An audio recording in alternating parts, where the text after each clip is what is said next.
একটা স্বপ্ন পূরণ। আধুনিকতার যুগে সেলিব্রিটিদের সাথে ছবি তোলার আগ্রহই বেশি থাকে ভক্তদের, কিন্তু বুধবার এর ব্যতিক্রম দেখা গেল মিরপুরে। মাহমুদুল্লাহ রিয়াদের অপেক্ষায় এক কিশোর অনুশীলন শেষ করে এই ক্রিকেটার যখন বের হলেন, তখন তার সামনে খাতা কলম ধরে অটোগ্রাফের বিনম্র আবদার এই ভক্তের। খুব স্বাচ্ছন্দ্যে এই ইচ্ছা পূরণ করে রিয়াদ চলেছেন নিজের গন্তব্যে। অটোগ্রাফ দেয়া এই খাতায় কি লিখেছেন মাহমুদুল্লাহ? প্রবল আনন্দের সাথে নিজেই ক্যামেরার দিকে তা দেখালেন এই ভক্ত।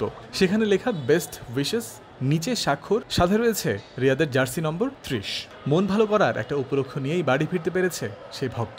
250-টিরও বেশি ডিজাইন অপশন নিয়ে ওয়ালটন স্মার্ট ফ্রিজ, বোঝে আপনার প্রয়োজন। এই ঘটনার আগে মিরপুরের ইনডোর গ্রাউন্ডে লম্বা সময় অনুশীলন করেছেন 38 বছর বয়সী এই ক্রিকেটার। ব্যাটিংয়ের শুরুর দিকটায় খেলেছেন মুস্তাফিজুর রহমানের বল, আর সাথে ছিল কয়েকজন নেট বোলারও। প্র্যাকটিসের মধ্যে বেশ আনন্দমুখর সময় কেটেছে তাদের। একটা বল করার আগেই স্টাম্প অনেকটা ছেড়ে দাঁড়িয়েছিলেন মাহমুদুল্লাহ। সেটা দেখে বুদ্ধির প্রয়োগ ঘটিয়ে ওয়াইড লাইনের দিকে ইয়র্কার মারলেন Mustafiz.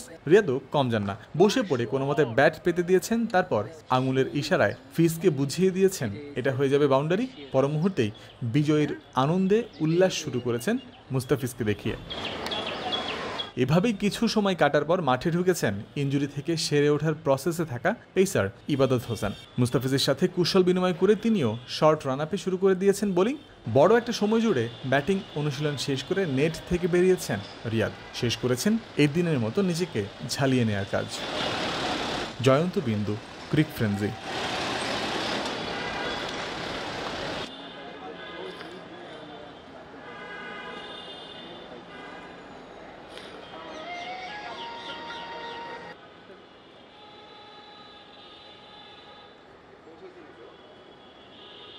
Só a vida sempre pegada de